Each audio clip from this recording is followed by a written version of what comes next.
Hello and welcome to another episode of Coffeefusion. This week we're looking at how to make the best coffee with soy.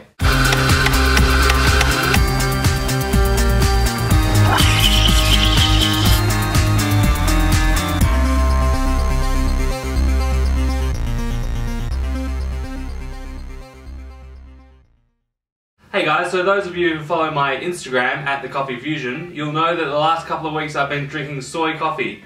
I've been doing this for two reasons. First of all, I wanted to really get to understand how soy works with coffee and how to make the best soy possible.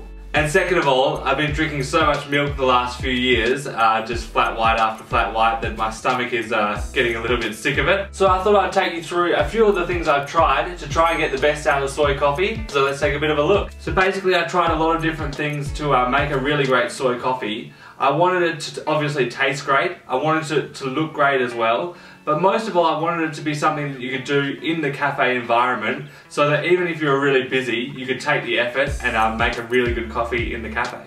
So the first thing I tried was to put a little AeroPress paper filter in the bottom of the portafilter before I dosed on top of it.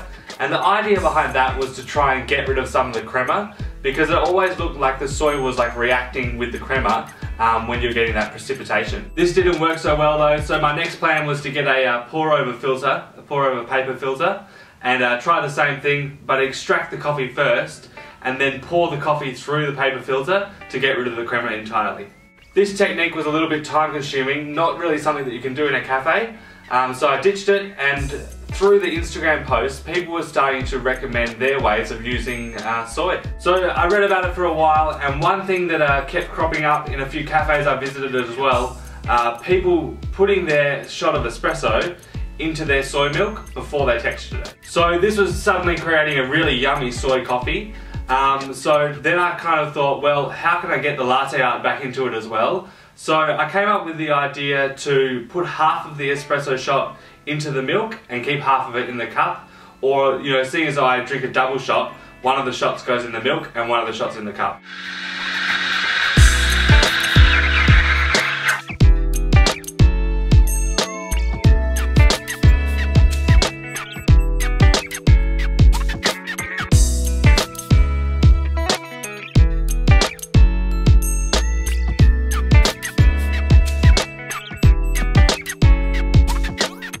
This seemed to provide a good balance between something that looked pretty good, something that tasted really good, and something that was really recreatable in the cafe environment. Now the last thing that's really important, not all soys are the same. I tried a few different soys during this kind of couple of weeks of challenge, and the one that I kind of enjoyed the taste of the most, and the one that seems to be a cafe favourite for specialty coffee, is the Bon soy. Other things to really recommend trying: don't overheat the soy too much, as it seems to break down a little bit, so try and aim for 60 degrees as your maximum temperature. Now let's take a look at the latest results for Free Pour Friday. So as always, a great week of Free Pour Friday, but this week the winner was pour number 2 by Marcus. Okay, so we already have 4 finalists for this month for Free Pour Friday. So seeing as though we have a 5th Friday this month, what I'm going to do is I'm going to put it out there. It's up to you guys to be honest, but we're going to do soy latte art only for this Free Pour Friday, and whoever has the best soy latte art will straight away win a Coffeefusion t-shirt. Anyway guys, I hope you enjoyed that soy technique video. Tell me, how do you make your soy in your cafe?